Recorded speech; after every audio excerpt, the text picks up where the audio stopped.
你有没有想过，为什么明明是这辈子最亲的血脉，却成了伤我们最深的人？你是不是也发现，身边有很多人，年轻时和兄弟姊妹亲密无间，有一口好吃的，都不忘留给对方，怎么一过50岁，反而变得像陌生人，甚至像仇人一样，老死不相往来？很多人以为，只要有血缘，亲情就永远打不散，但其实这是一个天大的误会。佛经里说，因缘果报丝毫不爽，人与人之间的一切关系都不是无缘无故的，有时候骨肉之亲走得太近，界限不清，反而会酿成一场灾难。今天我们就来聊聊，人过50，不想和手足结下恶缘，千万要保持的3个距离。这不是冷漠，而是保护彼此最深的慈悲。如果你也正在为家里的亲情关系感到烦心，请一定要把今天的内容看到最后。佛门里常说一句话，缘深未必情深，债重必然纷争。我们总以为兄弟姊妹是来作伴的，是这个世界上最亲的人，但其实用佛教的深层因缘来看，人与人之间的一切关系都不是无缘无故凭空而来的。尤其能够同在一个屋檐下长大，拥有这份血脉之缘，那绝对是过去生过去世累积了多生多劫的因缘，才换来今生的一家团聚。但是这份因缘里头，有的是来报恩的，有的是来讨债的，有的是来还债的，也有的是来结怨的。正因为有过去世的种种因缘，今生大家才以骨肉的形式相聚。可是如果我们没有用智慧与慈悲来经营，不懂得亲疏随缘、恩怨自消的道理，那么原本的亲情很可能就会变成一场死结。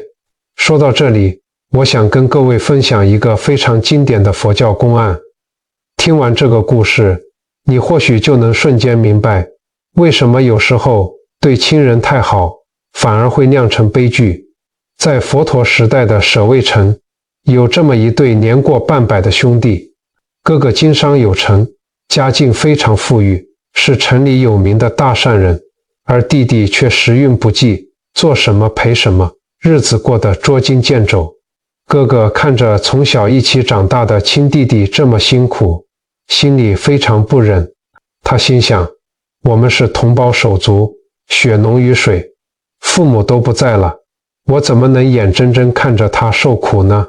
于是哥哥不仅出了一大笔钱，帮弟弟还清了外面的债务，还把弟弟一家人接进自己的大宅院里住，甚至他让弟弟进入自己的商行，把一部分最赚钱的生意直接交给弟弟打理，每个月分给他极其丰厚的利润。刚开始弟弟痛哭流涕，非常感激，亲戚朋友们也都夸，这真是一段手足佳话。但时间一久，情况却悄悄变了。弟弟开始觉得商行现在这么赚钱，都是自己每天早出晚归的功劳。为什么哥哥每天只是喝茶看账，却能坐享其成？为什么商行的招牌只能挂哥哥的名字？人的贪念一旦像野草般蔓延，原本纯粹的亲情就成了滋养恶意的养分。弟弟开始暗中转移商行的财产，甚至在外面四处散布谣言，说哥哥为人刻薄，表面装善人，私底下长期压榨亲生手足。最后弟弟竟然为了一笔庞大的家产捏造了证据，把亲生哥哥告上了法庭。那天哥哥站在法庭上，看着对面那个曾经一口一个哥哥叫着的亲弟弟，如今面目狰狞地指控自己，哥哥心如刀割。他不明白自己掏心掏肺，把最好的都给了他，为什么换来的却是背叛与仇恨？带着这份巨大的痛苦，哥哥来到精舍，跪在佛陀面前，泪流满面地问：佛陀啊，难道对亲兄弟好也是一种错吗？佛陀看着痛苦的哥哥，慈悲而平静地说：孩子，你们今生能成为兄弟，并不是因为你们的缘分有多美好，而是因为你们前世有一笔算不清的债。接着，佛陀点出了真相，原来在前世，哥哥利用弟弟的信任，骗光了弟弟所有的财产，害得弟弟含恨而终。佛陀叹息道：你今生赚到的财富，其实有一大半是前世欠他的。你把钱财分给他，原本是在还债，债还清了，业也就消了。可是你们都没有智慧，你还债的时候没有守住界限，你把金钱与亲情搅和在一起，这份没有节制的给予，让他生出了更大的贪欲，而他在拿回属于自己的东西时，被贪念蒙蔽了双眼，忘记了适可而止。佛陀接着说：你们原本可以在这辈子把宿债结清，却因为走得太近，界限不清，又重新结下了来世的仇怨。这就是凡夫的悲哀，债上加债，怨上加怨，永远在轮回里纠缠不清。听完佛陀的开示，哥哥犹如醍醐灌顶，终于放下了心中的执念与怨恨。他不再争夺，主动撤销了诉讼，把商行留给了弟弟，自己平静地度过余生。因为他终于明白，这笔债他已经还清了。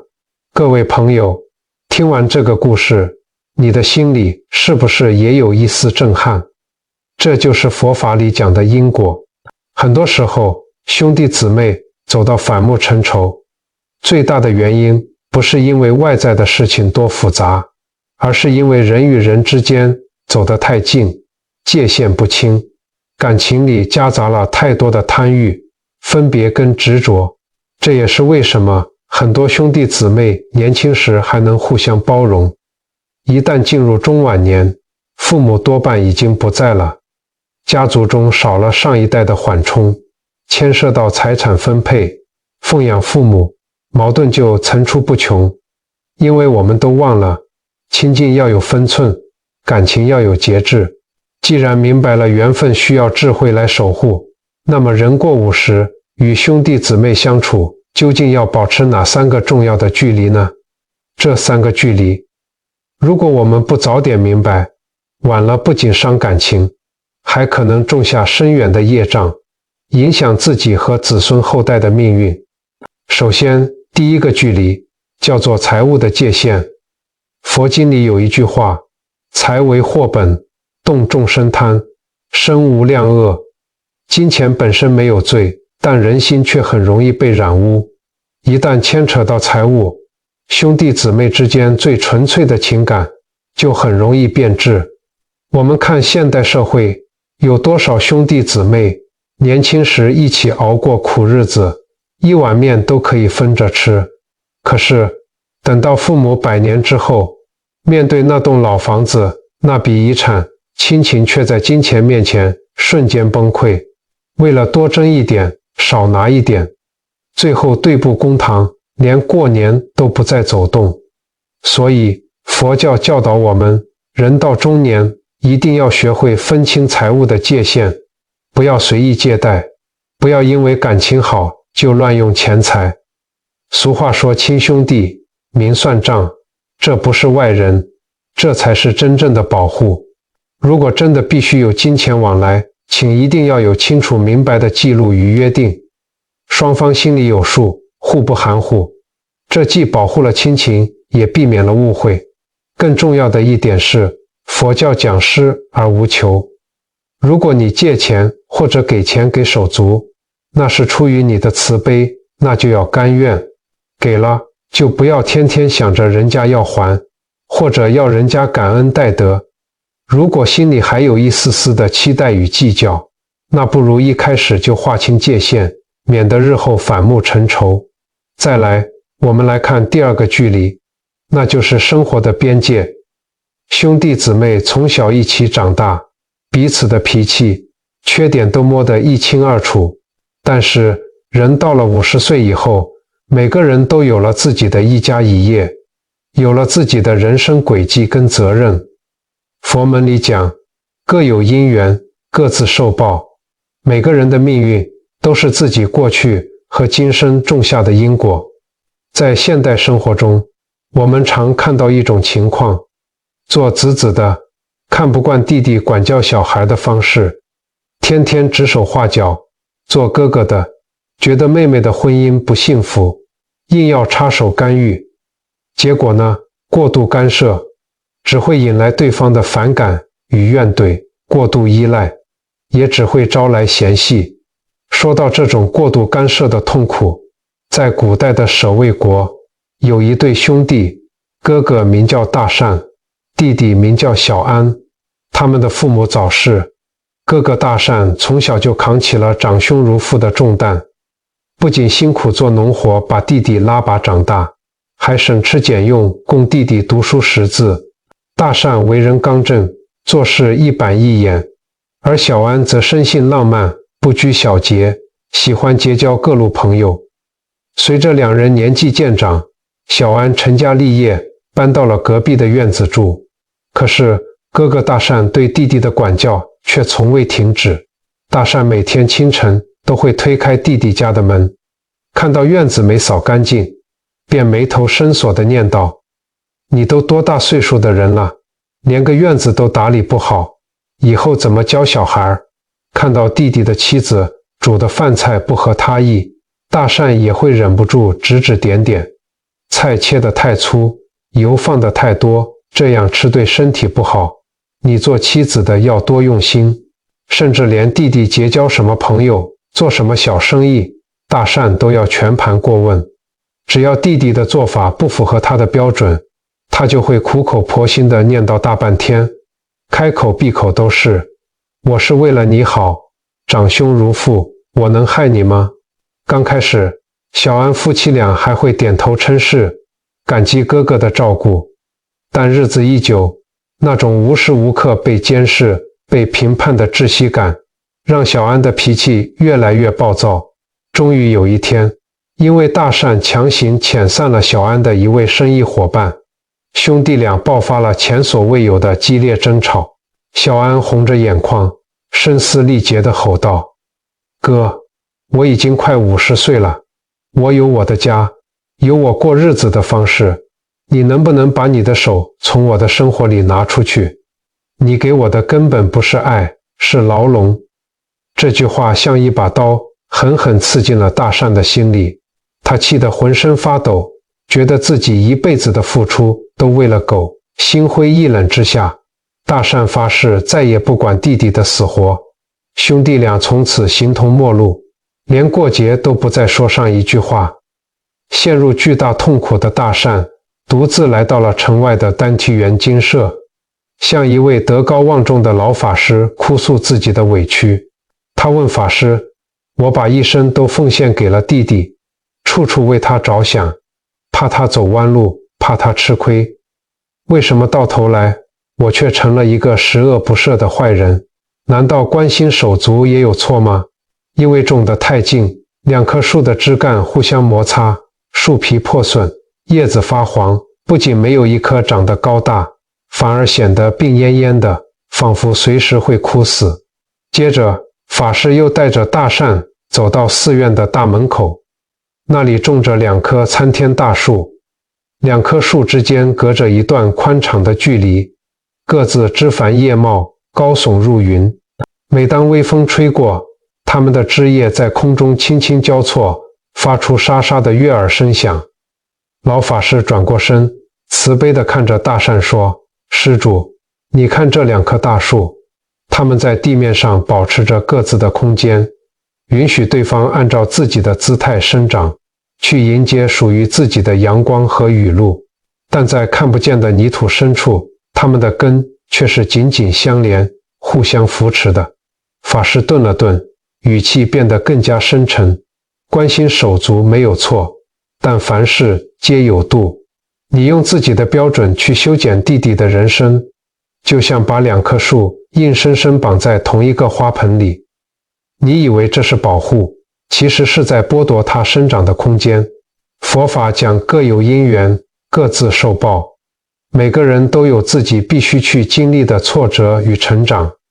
真正的爱是如大地般厚重而沉默，给予养分，却不强求姿态。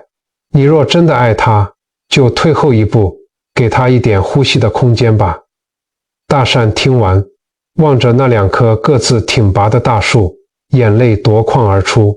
他终于明白，自己长久以来执着的为你好，其实是一种傲慢与控制。当天傍晚，大善提着一壶好茶，主动敲开了弟弟的家门。这一次，他没有推门直入，而是站在门口，笑着对弟弟说：“今晚月色好，不谈家务事，只陪哥喝杯茶，好吗？”那一晚，兄弟俩心中的冰山终于在适当的距离中悄悄融化。大善和小安的故事告诉我们，兄弟姊妹之间虽然有亲情，但你并不能代替对方做决定，更不能用你自己的标准去评判对方的人生。真正的慈悲是什么？是尊重，是在对方需要的时候给予刚刚好的支持，在对方不需要的时候安静的守候。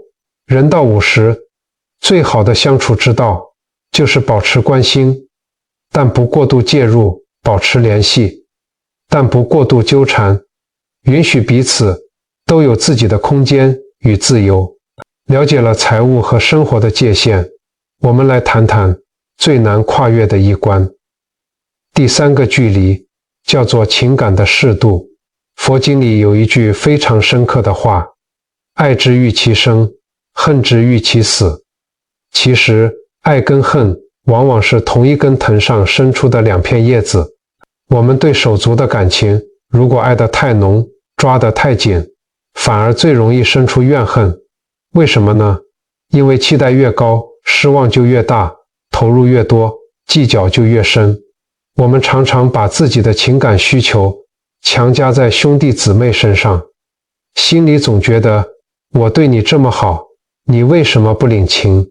我都这么苦了，你身为亲人，为什么不能体谅我？为了让大家更明白这种情感绑架的杀伤力，我想讲一个关于阳光与绳索的故事。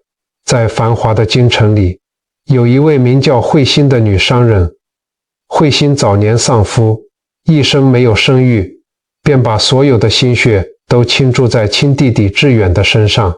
为了让弟弟能出人头地，慧心起早贪黑地做生意，把赚来的每一分钱都用来给弟弟请最好的老师，买最好的笔墨。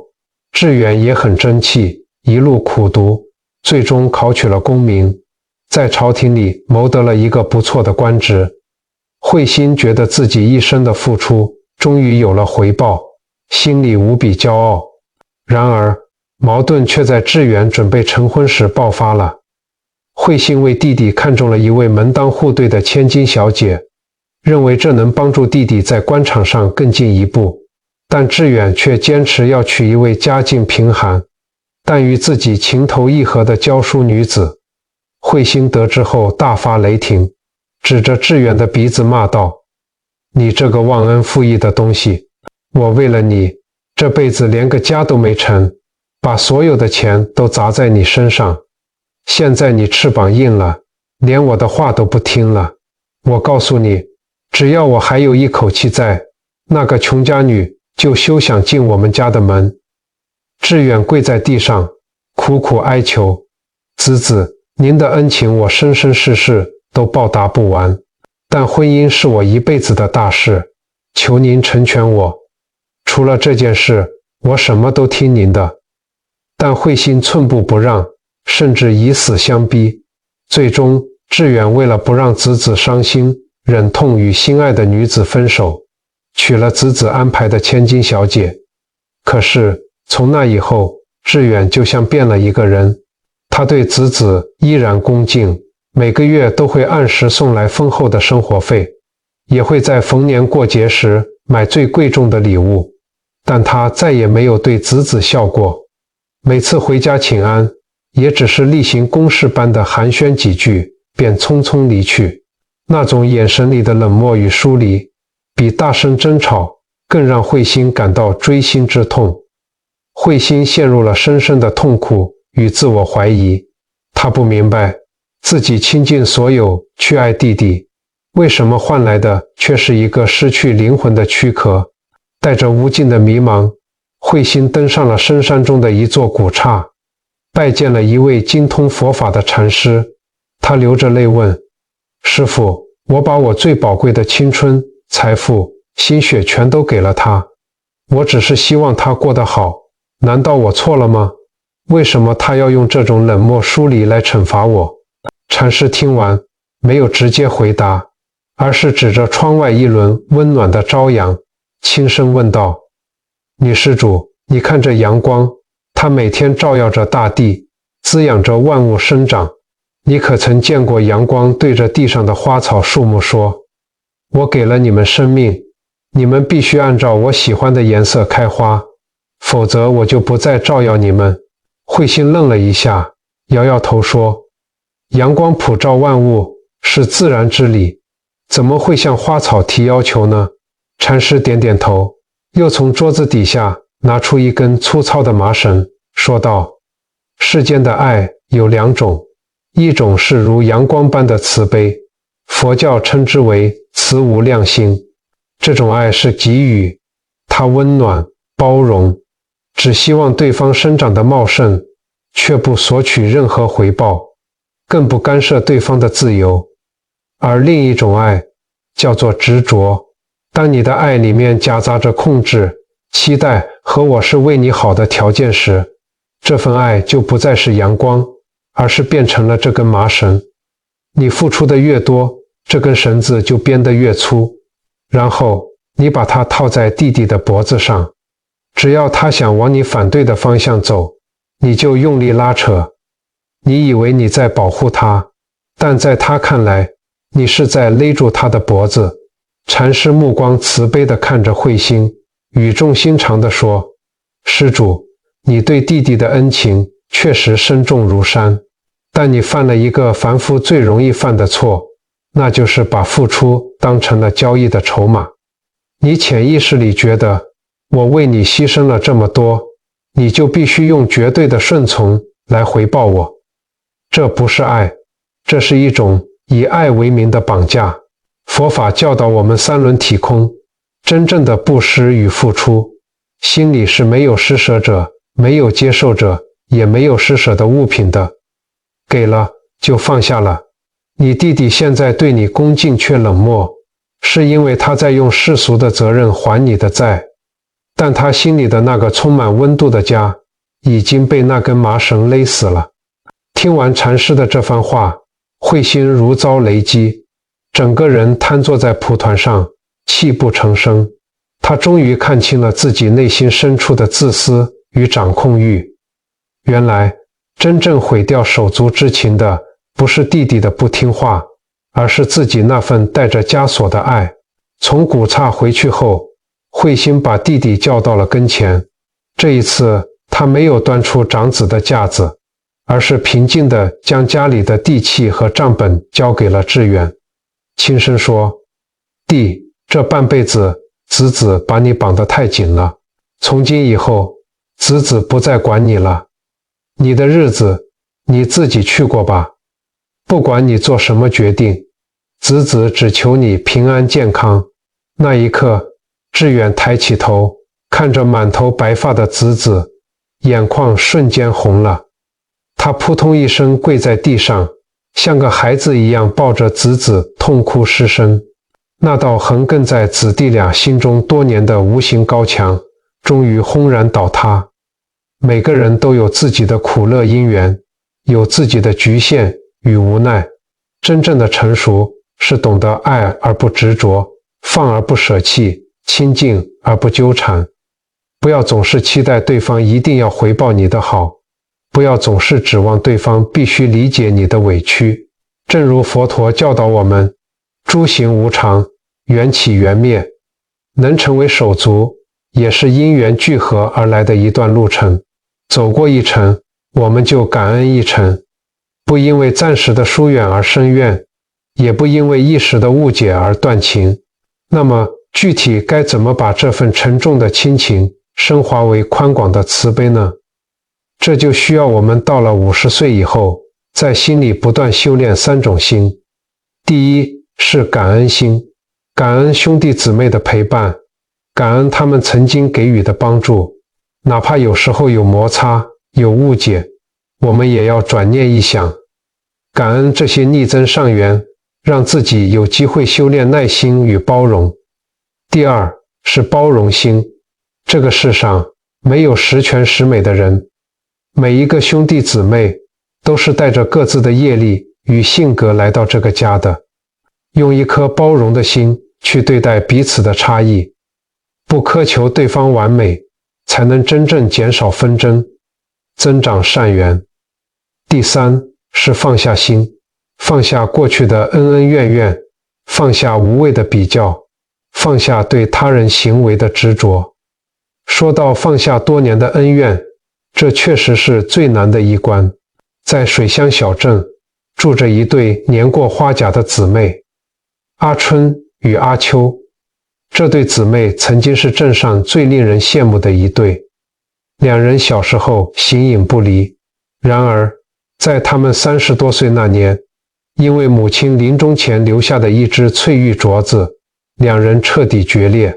当时母亲在病榻上将镯子交给了妹妹阿秋，只因为阿秋的生活条件较差，母亲想给她留个念想，兼作应急之用。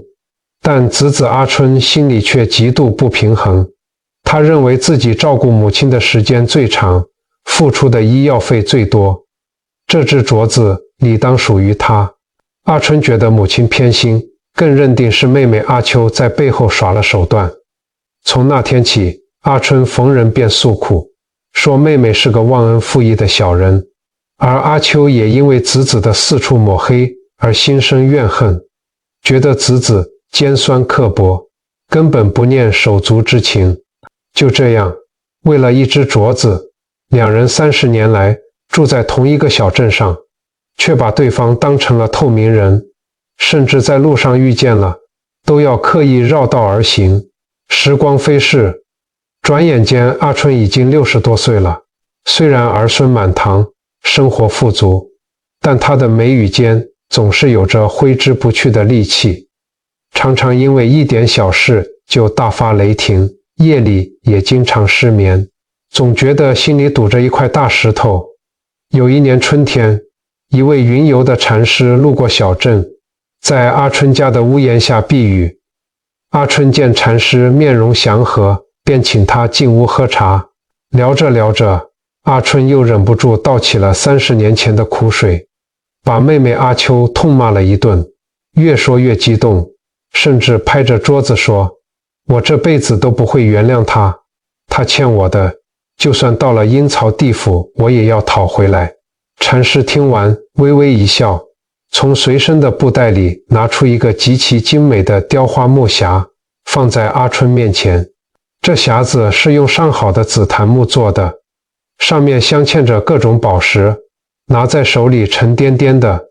禅师对阿春说：“女施主，贫僧见你心事重重，这只匣子里装着世间最珍贵的宝物，能解你心头之苦。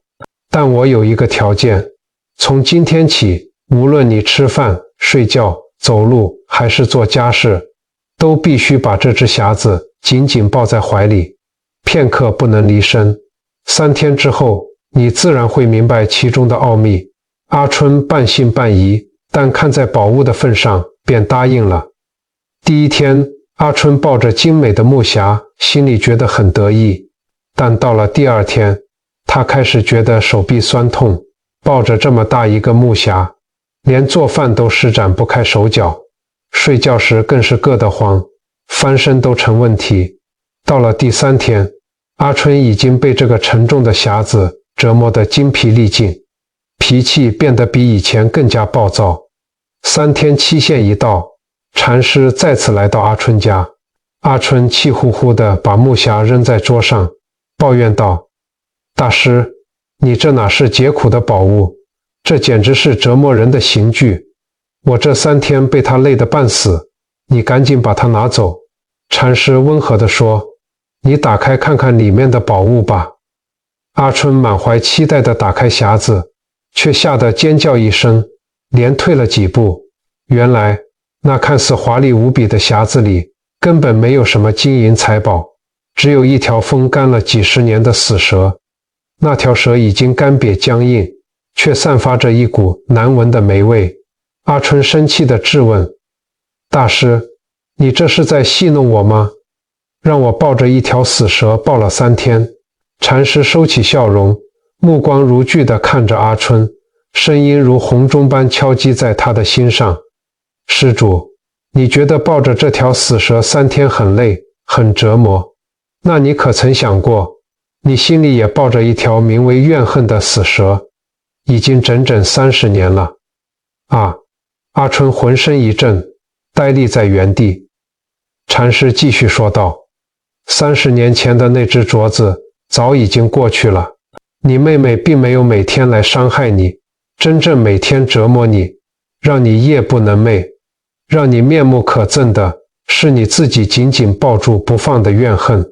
你把这段恩怨包装在委屈与理直气壮的华丽匣子里，走哪带哪，舍不得放下。但事实上，它只是一条早就没有毒牙的死蛇，除了消耗你的生命，没有任何意义。诸法因缘生，诸法因缘灭，30年的岁月足以沧海桑田，你还有几个30年可以浪费在怨恨中呢？放下它吧，不是为了饶恕别人，而是为了放过你自己。听完禅师的开示，阿春恍然大悟，泪水如决堤般涌出。这30年来，他确实活得太累了。就在那天下午，阿春打听到妹妹阿秋生了重病，躺在床上起不来。阿春没有犹豫，熬了一锅妹妹小时候最爱喝的红豆粥，走到了那个他30年没去过的家门口。当阿秋看到白发苍苍的侄子端着粥站在床前时，两位老人抱头痛哭。30年的恩怨，在放下的那一刻，化作了满室的温暖与平静。有一位年长的居士说过一句非常有智慧的话：人老了，不是为了争对错，不是为了计较得失，而是为了安安心心走好后半生。兄弟姊妹之间，多一分放下，就能少一分计较；多一分放下，就能多一分自在与安宁。佛法在世间，不离世间觉。我们明白了3个距离，也知道了要修3种心，但回到柴米油盐的日常生活中，到底该怎么做呢？很多朋友可能会觉得，放下这2个字说起来容易，做起来真的好难。别担心，今天我为大家准备了3个微小行动。这3个行动非常简单，不需要你去深山里打坐，只要你今天看完这支影片，立刻就能在生活中用得上。第一个微小行动，建立财务防火墙的说话练习。从今天开始，如果兄弟姊妹再来找你借钱，或者牵涉到利益分配时，请你在开口答应之前，先在心里默念3秒钟，施而无求。如果你决定要帮，请学会说这句温和但有界限的话：这笔钱是我做哥哥做侄子的一点心意，你拿去救急，不用还了，但我能力也有限，再多我也拿不出来了。把借变成给出你心甘情愿，不会心疼的额度，给了之后绝口不提。这样一来，既顾全了亲情，又斩断了未来因为讨债而生出的怨恨。记住，不考验人性，就是对亲情最大的保护。第2个微小行动，管好嘴巴的停损练习。我们常常因为关心，忍不住对兄弟姊妹的生活指手画脚。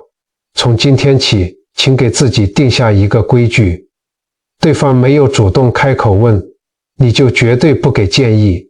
当你看到手足的做法你不认同，眼看着那你这样做不对，你应该听我的这句话已经到了嘴边，请立刻把它咽下去，换成另一句话，不管你做什么决定，如果有需要帮忙，随时跟我说。把干涉变成守候，你会发现，当你闭上嘴巴，不再把自己的观念强加给对方时，你们的关系反而会变得轻松自在。这就是保持生活边界最好的实践。第3个微小行动，睡前3分钟的关心放下法。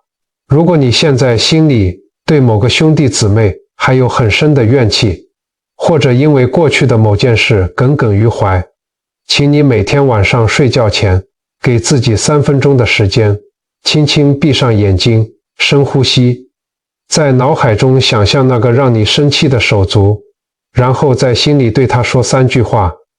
第1句，感恩我们今生成为手足的缘分。第2句，原谅你曾经对我的伤害，也请你原谅我有意无意对你的亏欠。第3句，从今往后，我们的恩怨一笔勾销，愿你平安，愿我自在。呼气的时候，想象把心里的执念跟委屈都吐出去。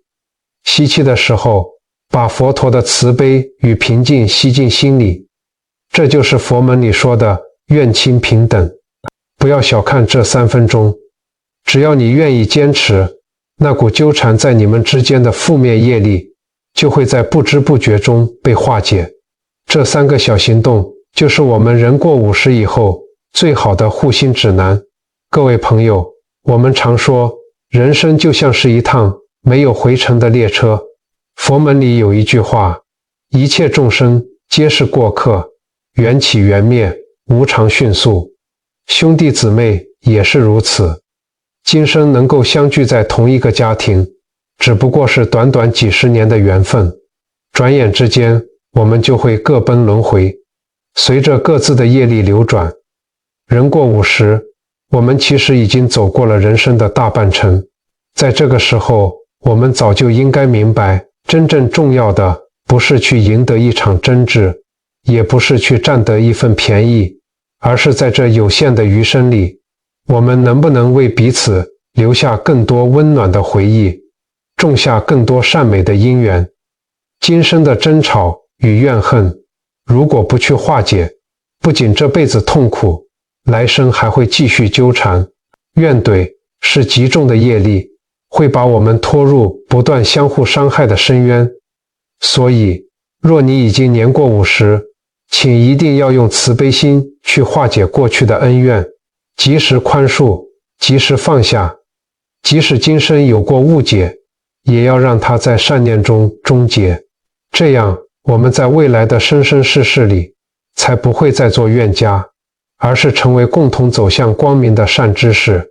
手足之间如果能和睦，家庭必然和顺，子孙也必然兴旺，我们自己的人生也会更加安乐吉祥。在我们这条修行的路上，请把兄弟姊妹当成我们修持慈悲、忍辱、布施、喜舍这4无量心的对象。这份血脉因缘不仅会在今生圆满，还会转化为你未来无尽的福报，帮助你早日走向自在的菩提大道。人生短暂，来日无多。愿所有看到这支影片的有缘人都能用智慧与慈悲善待身边的兄弟姊妹，珍惜每一段来之不易的血脉因缘，广结善缘。最后，我邀请大家在留言区写下一句善言，或是打上我来接福这4个字，也可以为你的兄弟姊妹留下一句祈福。让我们把这个留言区变成一个充满善念与温暖的正向磁场，让福报从这一刻真正开始。如果你觉得今天的这段分享为你带来了一点平静与启发，恳请你点击订阅按钮关注我们，也欢迎把这份善意分享给身边需要的亲友。我们一起在修心的路上结伴同行。感谢你的陪伴，我们下次见。